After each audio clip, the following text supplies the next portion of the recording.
there's just this incredible strength in our community and wanting to make sure that we all come out of this on the other side alive and well, and that the arts are here to stay in Bellingham for a long time.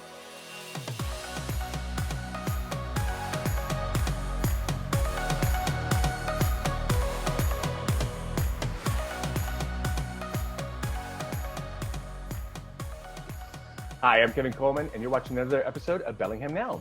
Since COVID, a lot has changed with our arts and culture. And today we're talking with Gail Ridenour with the Bellingham Symphony Orchestra. Welcome, Gail. Thanks for having me, Kevin. It's wonderful to be here today. I know that so many things have changed and people are not been able to go out and about and be around other people and be around the arts and culture. And so tell me a little bit what has happened with Bellingham Symphony Orchestra during COVID.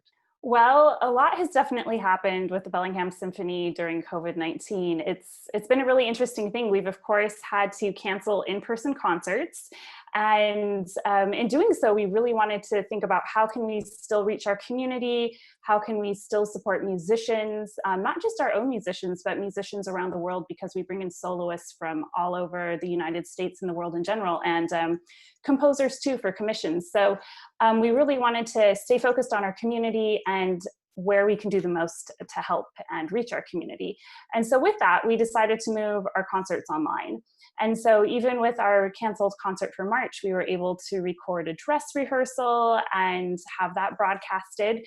And then for our most recent concert featuring Chian on violin, we were able to have her record from home and do an interview with our music director, Yuni Vitar, and then have our musicians also record from their homes and put together a recording for our community, and really trying to have that personal feel for everything.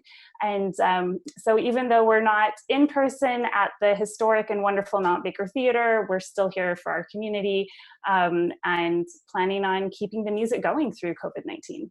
That's wonderful. So I'm just curious, how does everybody practice together? Well, practicing together is definitely a challenge. We're all practicing individually at our homes, and it's interesting trying to put together a recording involving dozens of musicians from our homes individually. So we have a recording that we send to the musicians for them to listen to. We send them the parts electronically, and then we send a video of our conductor conducting to the music as well. So as we individually record our parts and listen to each other, we're following Yaniv still. He's still in charge of us and keeping us together and keeping the music going. And then we're also working with each other and listening to the parts. And then the interesting thing is then the editing process, because that's where some of the magic happens too on this end, because we have to then make sure everything lines up correctly. It's a pretty amazing feat to get 40 plus videos to line up and start at the exact same points in time. And so a lot of work goes into creating those hour-long videos for home.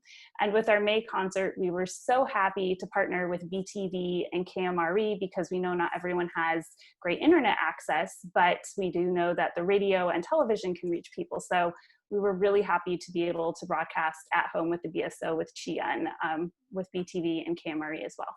That is wonderful. Well, I love both those stations. I love BTV, and I'm a big fan of KMRE. So the great community power of radio. I can only imagine what that's like, hearing it all together after it's been edited, and because there's nothing like being in a live orchestra and experiencing, but experiencing how you're able to put it all together with editing is absolutely incredible. Absolutely incredible. So let me ask you this. What have you learned about the business during this time with the orchestra, and how people react that maybe you haven't noticed before? Well, I'll say this. I think we all kind of took for granted a little bit, just the fact that we were able to play together and listen to each other and respond to each other's music. So we're definitely missing being live and being together and working with each other. I'm one of the musicians as well as the executive director for the orchestra. So I definitely am missing my fellow musicians and playing with them every week. So that's one thing that I think musicians and our music director as well and conductors around the nation are feeling. We're missing our audiences, we're missing each other, and we're missing that live experience.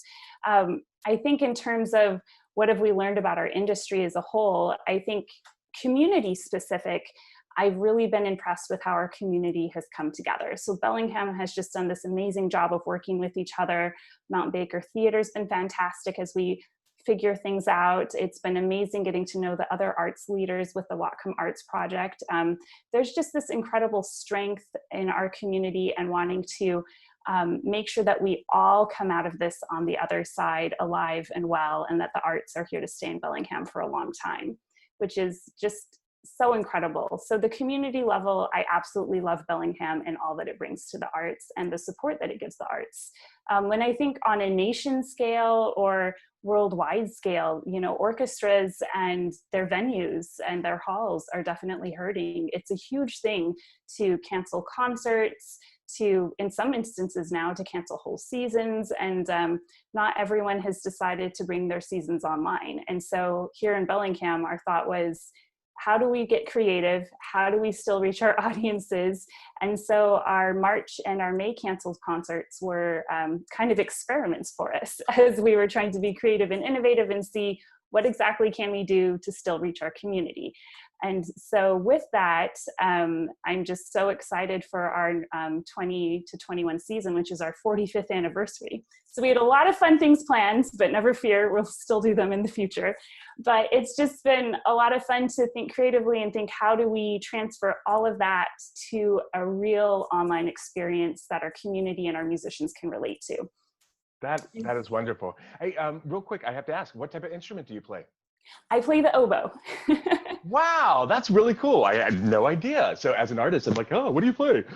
Tell me a little bit more about Whatcom Arts Project, because I love everything that you guys have done as far as pivoting people to create to online culture and musicians and music and visual arts. That I mean, how all that happened was incredible, and it happened like overnight. So tell me a little bit more about that. Yeah, it really did kind of spring up overnight. I had an email in my inbox, I think the Monday after our canceled March concerts, from John Purdy at Mount Baker Theater, and it was about arts leaders trying to come together and what could we do to support each other during this time. And I think by 1 p.m. that day, I had set up a Zoom meeting and we were all there together. And then within a couple of weeks, we had this wonderful online campaign to reach our community, which involved educational content Monday through Friday. So we reach people at the elementary school level, as well as middle school, high school, or adult learners. And so each day kind of has a theme. So Monday is Music Day. So the Symphony posts educational content on Mondays, as well as the Jazz Center of Bellingham. Tuesday is Visual Arts Day. So Allied Arts posts, the museums post, Jansen Arts Center, a lot of fun there. We have Wild Wednesdays, where we usually have some great dance from Western Washington University and other wonderful content. Thursday is Theater Day. Bay has been incredible at doing posts for students then. And then Friday is our, we call it Friday Fun Day. And so anything can happen on Fridays. But we have a lot of just fantastic organizations regularly posting great content on an educational level.